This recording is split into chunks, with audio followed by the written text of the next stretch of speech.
Pakistan cricket జట్టు captain Babur Azam గడ్డు పరిస్థితులు ఎదుర్కొంటున్నాడు. టీ20 ప్రపంచ కప్ 2024లో కెప్టెన్ గా బ్యాటర్ గా విఫలమైన ఈ రైట్ హ్యాండ్ బ్యాటర్ పై మాజీ క్రికెటర్లు మండిపడుతున్నారు.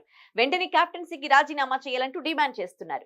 ఈ నేపథ్యంలో బాబర్ ను ఉద్దేశించి పాక్ సీనియర్ జర్నలిస్ట్ ముబాషిర్ లుక్మాన్ తీవ్ర ఆరోపణలు చేశాడు. మ్యాచ్ ఫిక్సింగ్ కు పాల్పడ్డాడేమోనని అర్థం వచ్చేలా మాట్లాడాడు.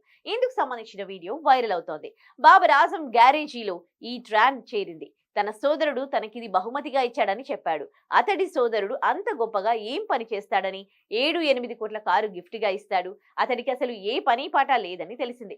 నాతో ఎవరో ఒక మాట అన్నారు, చిన్న జట్లపై ఓడిపోయినా విలువైన ప్లాట్లు కార్లు ఇవ్వరు కదా, మరెవరు ఇస్తారు అన్నాడు. అప్పుడు నేను అతడికి బదులిస్తూ ఇవి మరీ తీవ్రమైన ఆరోపణలు అన్నాను. అతడు వెంటనే అందుకొని అయినా ఎవరేం చేస్తున్నారో అందరికీ తెలుసులేండి అన్నాడు అంటూ బాబర్ ను ఉద్దేశించి సంచలన వ్యాఖ్యలు చేశాడు. కాగా గతేడాది చివర్లో తన అన్నయ్య తనకు ఆడి కార్ బహుమతిగా ఇచ్చాడని బాబర్ ఆజం తెలిపాడు.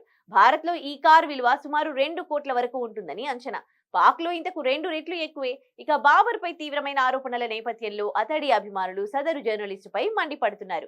వరల్డ్ నంబర్ 1 బ్యాటర్ అయిన బాబర్ కు ఇలాంటి దుస్థితి పట్టలేదని పేర్కొంటున్నారు. పాక్ బోర్డు నుంచి అందే పారితోషికంతో పాటు వివిధ రకాల బ్రాండ్లకు అంబాసిడర్ గా ఉండడం వల్ల కూడా కోట్లాది రూపాయలు వస్తాయని, అలాంటి వ్యక్తిపై ఇలాంటి చవకబారు ఆరోపణలు సరికాదని హితవు పలుకుతున్నారు.